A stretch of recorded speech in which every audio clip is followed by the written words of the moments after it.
Well, hello there, and welcome to a special edition of Community Forum. And I am Roy Cohen, I'm your host, and the reason it's special is because we're going to be talking hot subjects. And whenever Mary Maguire is here, which is a couple of times a year, seems to be preceding warm weather. And we're hoping that's going to be the case at this particular time because we got too much cold weather going on, and I'm tired of shivering, to be honest with you. So therefore, and we can proceed with the show, and on my left is Mary Maguire. She has been on the show a few times in the past, and we love to hear from her on the radio, except when she's on, she's always bringing bad messages about the price of gasoline going up and up and up. And I hope one of these days she's going to be bringing messages about a $1 decrease in gasoline. We talk about prices going down. We actually were on a downward trend for the better part of the beginning of this year. But so what happened? Well, the price of oil went up. Why? It had been down in the $92 a barrel range, and now it's up in the $102 dollar a barrel range. So that is reflected in prices at the pump. We've had some refinery issues. Some of the refineries that supply New England and the Northeast have been down for maintenance and have had some other issues. And so that has impacted production, and when there's a threat to output or production, we see prices going up. Oh, and there's a threat to output in foreign countries.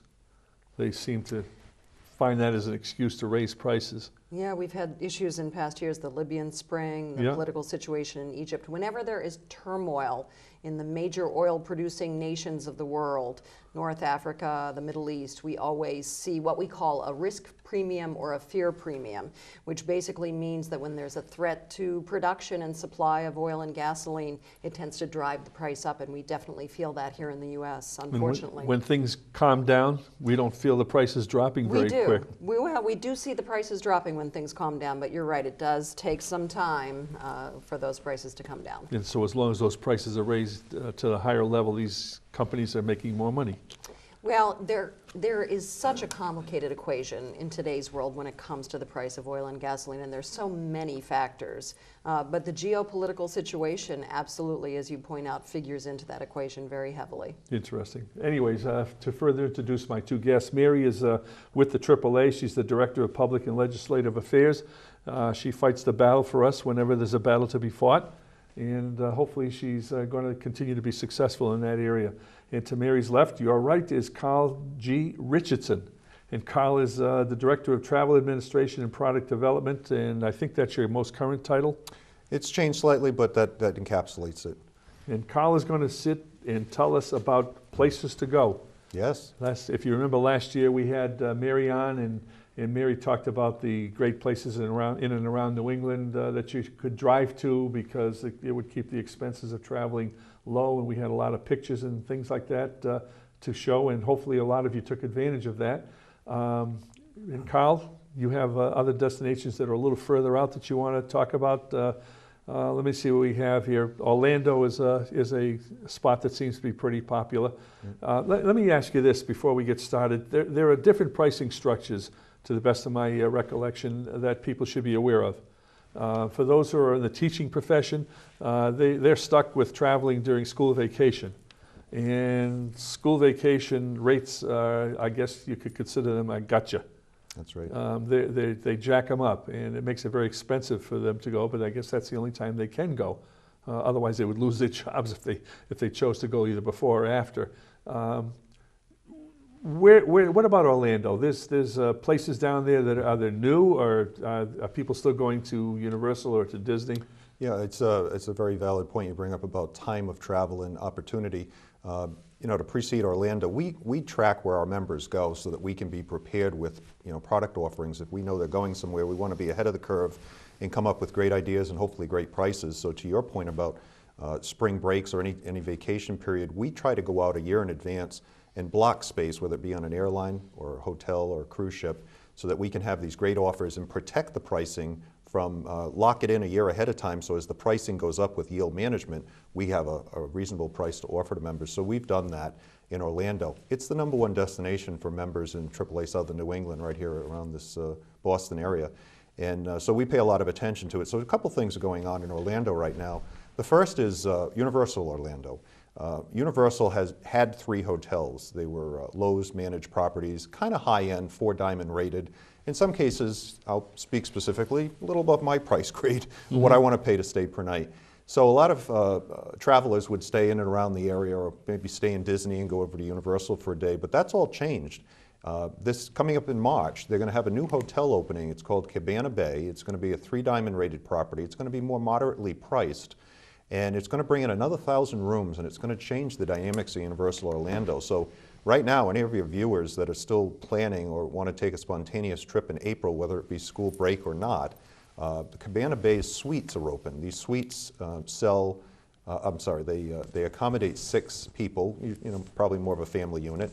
The hotel has been styled after the old 60s dry vacation colors, and there's images. Anyone wants to Google it online, they can see these images up now. Very attractive, outdoor pool area, sort of retro back to the 60s. But right now, the hotel's not completely finished, but the suites are.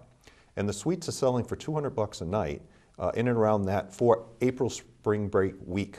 That's really nice. It's where other rooms are either sold out or in the $300 and $400 range in Orlando and in some Disney properties. Even though the hotel's not finished, you wouldn't know that because the regular rooms are still being completed. They'll open this summer. So it's sort of that half of the hotel and the pool is completely open. The parks are open. Great opportunity to go down and enjoy Orlando. There's a second program that we're working with, and that's right on Disney site, the on-site properties, and that's with the Disney Swan and Dolphin. And they sometimes get overlooked because they don't have well, they have a fun name, Disney Swan and Dolphin, but they don't have the names that most people think about with the Contemporary and the Polynesian and the Grand Floridian. But these are Starwood managed properties, and they're right on site. They're connected to the water taxis. We approached them and said, is there an opportunity for us to look at some different value propositions for our members? So we've gone in and created a program with them where, comparatively speaking, they're 4-diamond rated properties. So if you were to look at the Yacht and Beach Club or the Polynesian or Contemporary, dollar for dollar, you'll be able to save, or we could save our members, sometimes $500 to $1,000 for the similar experience. This would include a transfer from the airport to the hotel, similar to the Magical Express with Disney. Our transfer is with Mears, different service. Get to the hotel, you have the similar hotel experience. And then we add tickets on because AAA sells tickets for Disney, whether you want the 1-day pass or the 10-day pass, and you want the park hopper or the water option. We sell those. And for anything over a 3-day, we have a discount. We're one of the few outlets that have discounts on AAA tickets. So we take the discounted Swan and Dolphin rooms, 4-diamond property, with whatever type of ticket the member wants. It could be 2 days, it could be 10 days. It doesn't have, it can be any combination. You could stay 10 nights and take 2 days tickets, whatever you'd like to do. The difference in price would go toward the meals, the spending. And we're coming after price comparison after price comparison and finding we're saving lots of money and getting members to hotels that they weren't necessarily focused on, and great rates available for April. So if anyone were interested, they could contact an office of AAA and look at that. It's unique to AAA. Isn't 10 days a long time to be spending in that one hotel? Or is there that much to do down there that every day would be different? Well, it's not I usually go for a week, but we do have members going for 10 days. They take a nice, I think probably doesn't fit the school calendar, but if you leave on Saturday and come back on Sunday, you push in the 9 to 10 days, I would agree. It's not the common. Usually you're talking a 7-day trip, which is what we're doing, and sometimes shorter than that. But there is a lot to do.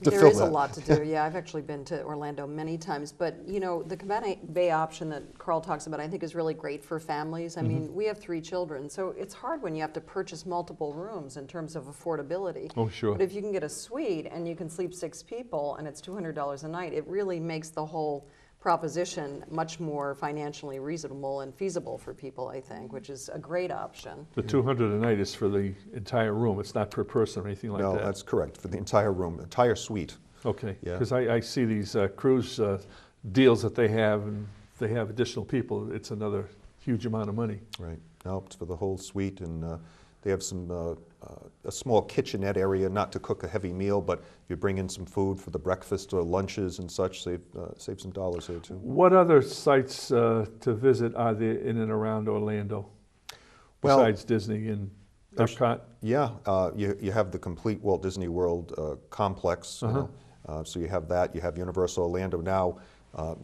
Back to Universal Orlando, some breaking news there. If anyone hasn't been watching the news around that area, they're going to expand the Harry Potter experience. So a couple of years ago, the Harry Potter Wizarding World of Harry Potter opened. I had a chance to see that. It was tremendous. That opened in Islands of Adventure. Now they're opening Diagon Alley, which is where the wizards buy their substance potions, and the Muggles can't enter the area because that would be the normal people, That's right. other than wizards. So this is going to open this summer, and it's going to create such a stir. There's some video online of the lines that were in place when Harry Potter exhibit opened, the Wizarding World, and those that wanted to be there first day, first hour. So it'll be interesting to see what happens here. But what's going to even more unique about these two parks is they're going to be connected by the Hogwarts Express, which is the train that Harry went to Wizarding School on, and it's going to connect the two parks. So when you go to Universal, one of the tips that you need to think about is there's two types of tickets sold at Universal. There's a park ticket and there's a park-to-park access. The park-to-park access means you can just go anywhere, wherever you want, go between islands and Universal Studios. That's the ticket you want to buy because that's the only ticket that lets you on the Hogwarts Express. So when you want to go between the two parks, you go on the train, and it's, even though it's going over parking lots and through concrete jungles, it's all going to be video animated. So what you're going to be seeing is the countryside going through, you know, the movie landscape that you'd normally see during watching one of those films. That's a great tip. I'm a Harry Potter fan, so I'm all over the Hogwarts Express. But you know, the other thing is, you asked what else can you do when you're in Orlando. You know, if you always wanted to be an astronaut, you know, it's only an hour to Cape Canaveral, and you know, NASA has a tremendous you know, set of exhibits there. It's a tremendous visit. We just did it last year, and it really is a great place to go with your family. And there's also a beautiful little town right outside of Orlando called Celebration, Florida, which I believe was Walt Disney's planned city originally, and it is just a great destination. It's a beautiful place to walk. There's a lake in the middle of town. There's a movie theater there, a lot of nice restaurants, and we found it's a great place to spend an evening, and a lot of people seem to agree because some folks that I met in Orlando actually, you know, recommended that we go. So there are lots of places, I think, in and around Orlando. I was there last week. Were you? I had Lucky a you. nice Cuban meal in Celebration. It's a wonder. I asked when I was sitting in the restaurant, I said, what was this? And it was cow pastures.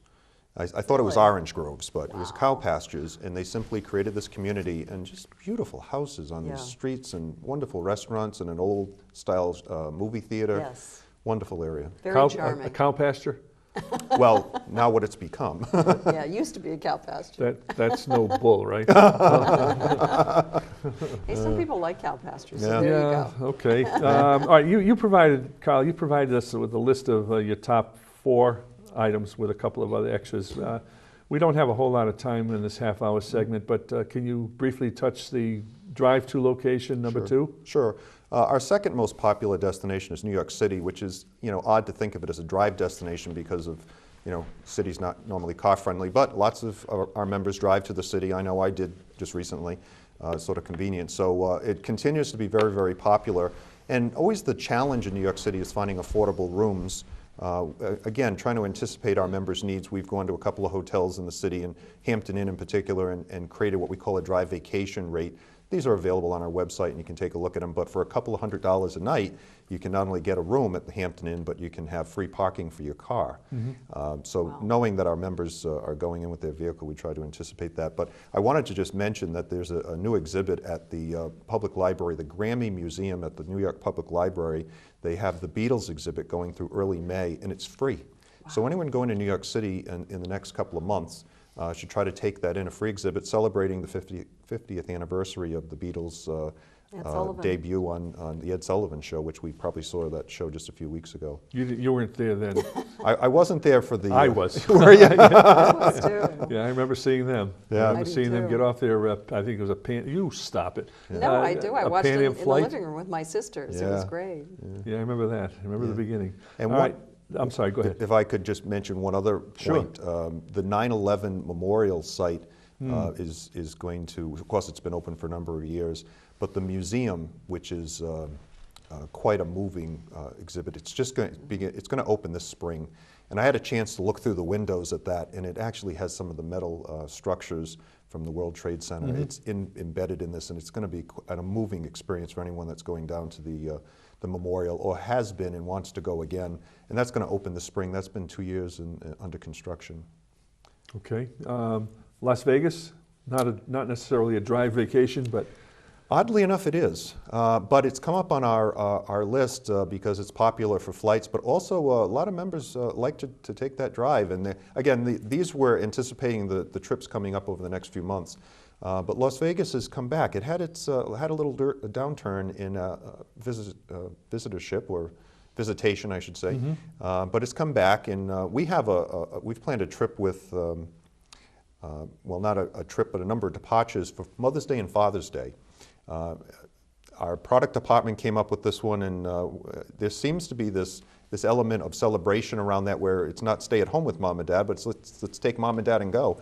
And it's staying at Bally's. It's 3 nights, and they're ranging in rates from $5.99 to $6.99, including scheduled airfare. for the 3 nights. For the 3 nights, including Wow. airfare and transfers from the airport. So Nice. around Mother's Day and Father's Day, if you want to do something special, got a couple of great ideas at Bally's, and that's right across from Caesars and right across from Bellagio. So I'm going to tell my kids. yeah, have them take you. That's all mine too. Let's say have a good time. Yeah.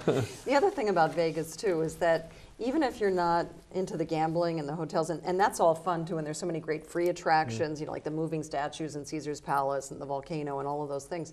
But right outside Las Vegas is Red Rock Canyon, which is a wonderful place to hike. I've hiked there with my family. You can go to the Hoover Dam, you can go into Arizona. I mean, there are really a lot of great natural beauty attractions, you know, in that part of the country. And you can even drive up to Bryce and Zion in just a couple of hours when you go to Las Vegas. So it doesn't have to all be about the Strip when you Right. go to Las Vegas. Grand, There's a lot around Grand there, Canyon. which is drivable from there as well. Yeah. Have or you on been to the way. Hoover Dam? I have. What twice. a massive enterprise that is. Yeah, very Yeah, interesting. I was there as a youngster. yeah, Yeah. and great for kids. Okay, that's Vegas. Anything else on that, Carl? No, we could do a half-hour segment on each one, but to try to give the high points of each, I think Washington, D.C., of course, is always in the top 10, at this point in the top 5, and always a popular attraction, or destination, I should say.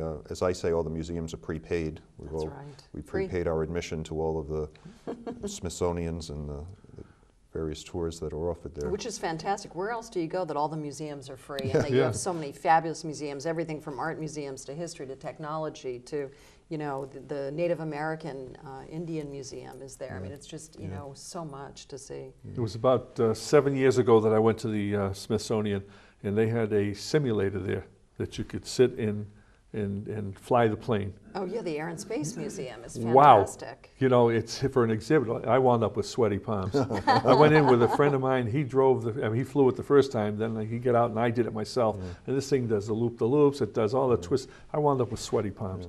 It was unbelievable, but really exciting and beautiful to see. What was your grip tighter on, Route 1 in California or the I was simulator? going to ask the same question. You know, that's a good question. I think it was about equal. Pacific Coast Highway, wow. We talked about that in the previous show, and Mary says that she did the southern route. And Mary, you're a lot more courageous than I am. Well, my husband was driving. That made it a little bit easier. I was just had my hands over my eyes. Yeah, that would have done you a lot of good. Well, obviously you made it. Okay, so then you had a couple of other destinations that you put down as a comeback trail. Yes, New Orleans being one of them, and we all know the horrible disaster that occurred with Hurricane Katrina. Yeah. I was there just a few months ago, and the city is back. It is as vibrant as ever. The hotels are fully operational. I was at Cafe Du Monde, and I don't pronounce the name of the pastry. The famous pastry Yeah, is big Beignet. beignet. Yeah, I with was all go- the powder all over it. Yeah, and boy, Gets that- all over your clothes. yeah, I didn't want to go in with a suit because it was going to come out all white, but My first time in New Orleans, and I wasn't able to tell that they had any damage from the hurricane. I realize there's still lots of areas surrounding the city that have to continue to come back, but wonderful destination. We have a trip planned with the Endelman brothers from Phantom Gourmet coming up in October, and that's $8.99. Staying at the JW Marriott Hotel, including flights and transfers, and it's always fun going with the Endelman brothers. And they always look for some culinary experiences when they're there. So we wanted to support the comeback of New Orleans, and it doesn't look like they need our help at all, but we're going to go anyway. I was there the summer that Katrina hit. Oh. Obviously before it hit, I was there, and it was quite unique. The same restaurant that you're talking about with those pastry items. Yeah. I found it to be interesting, serious need of cleanup. I mean, the streets in and around New Orleans were not the cleanest, but it was exciting to be there. And obviously they took a hit, and it's taken them a while to come back, and I think the former mayor is taking another hit, yes. Which is unfortunate for him, but that's life. Yeah. When you're in politics, you've got to keep it straight. Yeah. Otherwise, there'll be people out to get you. You also have Nova Scotia in there. There's something going on with the ferries, you said? Yeah, it's been a few years since some of the viewers may be familiar with the Scotia Prince that ran for years, the cruise ship that left from Portland and went to Yarmouth, Nova Scotia, the overnight sailing with the casino and the restaurants, and that stopped operating. And then Bay Ferries came in from Bar Harbor, and they came into Portland, and they do different days on the catamaran. Which was a whole different transportation experience. I took the cat. It was Did great. You? Yeah, we had a fun time. It was really fun. Yeah. Are there packages available for that? Well, both of those operations ceased. So for a number of years, anyone going to Nova Scotia had to fly to Halifax, so they had to drive around through New Brunswick. Well, a new ship, Nova Star Cruise Lines, has purchased a ship, and they'll be putting it into operation in May. Out of where? Out of Portland. They're working on the docks in Portland. It's a much bigger ship than the Scotia Prince, and they need to retrofit the dock. And also in Yarmouth, because that terminal fell into disrepair. It wasn't being used. So they're working on the facilities. At the same time, the ship is sailing from across the world, part of Indonesia, I think it's coming from. And it's going to come in early May, and they're going to put it into service. And it's going to be a passenger ferry. It's going to have casinos, it's going to have cabins, it's going to have recliner seats, it's going to be able to hold over 1,000 people, and they're going to restore the service. I think it's exciting news for Nova Scotia, and we're going to do everything we can to work with them and help our members go back to see what they're missing in Nova Scotia, wonderful province. Are there ships going out of Boston to go in that same area also? No, this is the ship. It's only one. They did investigate a crossing from Boston, but they thought it was too long. That it would be too long on the ship, it wouldn't be financially feasible to do. So it's really just, actually there is no ferry service right now, nor has there been for the last 2 years, but this Nova Star is bringing their ship in, and they'll restore the service in May. I thought I heard that the cruise ships that were going south, also some of them were going north, like up the coast of New England. Now, I stand corrected. There are cruises that visit the ports, but not that take your car. So I think that's a very important distinction. So yes, cruise lines, a number of them, Princess Cruise Lines, most of the Holland America and others do a Canadian route and go into Portland, Bangor, St. John, New Brunswick, Halifax, and up to Newfoundland. You want to do that when the season's warmer. Yeah, or around fall foliage is very popular. That's a real popular time. Good point. But this service, the distinction is it's a car transportation service. We're talking about traveling during school vacation. What about traveling during the summer when the kids are out of school? The rates, I think, are lower. I've always told people that if you want to go down the Cape for the summer, you can't get guaranteed weather, but you could probably fly to an island like Aruba and do it for the same money that it would cost to go to the Cape and pretty much have guaranteed weather. What about that? Well, you're absolutely right. Climate controls lots of prices. Interesting comparison if we could talk about New York City after. But you're right, going to a warmer climate when it's warm, Arizona in particular, you can get into some of the five-star resorts, five-diamond resorts, for half the price you would in the winter. And I think the islands in the Caribbean, we can stay closer to home and enjoy the beaches. So, they're going to be a little sharper with their price points in the Caribbean during the summer months. Yeah, one of these days when Cuba opens up, that'll really destroy the pricing. Yeah. That probably will happen. All people have to remember, there's high season and there's low season. I think it's December 15th through April 15th is high season, and low season when the prices come down would be from April 15th on. Are you to the talking fall. about the warm climates? Yeah. Yes. Yeah. Yes. After school break, after by May 1, certainly the prices start to go into a shoulder season. A quick comment, if you can, about last minute. Is if somebody was going to go away, say Saturday, is there some site that they could go to on, say, a Wednesday if they're able to do a last minute thing with savings? Well, there's a number of the online travel sites. I would say visit AAA.com because we have a collection of those rates that come into our Okay. our hotel and car and tour shopping engine. So it's a great place to start. Member, non-member, just take a look at the rates and see what the specials are, or if there's less availability. So I would say that'd be a great place to start. Okay. Well, thank you, Mary and Carl, for coming on and talking the stuff that you're used to, and bringing tips to everybody, and hopefully they'll take advantage of it and go on AAA.com for that message. Happy travels. To you too. Happy travels. That's almost like happy trails to you, which you don't remember that either, right? We can go on to the messages while we have a couple of minutes left.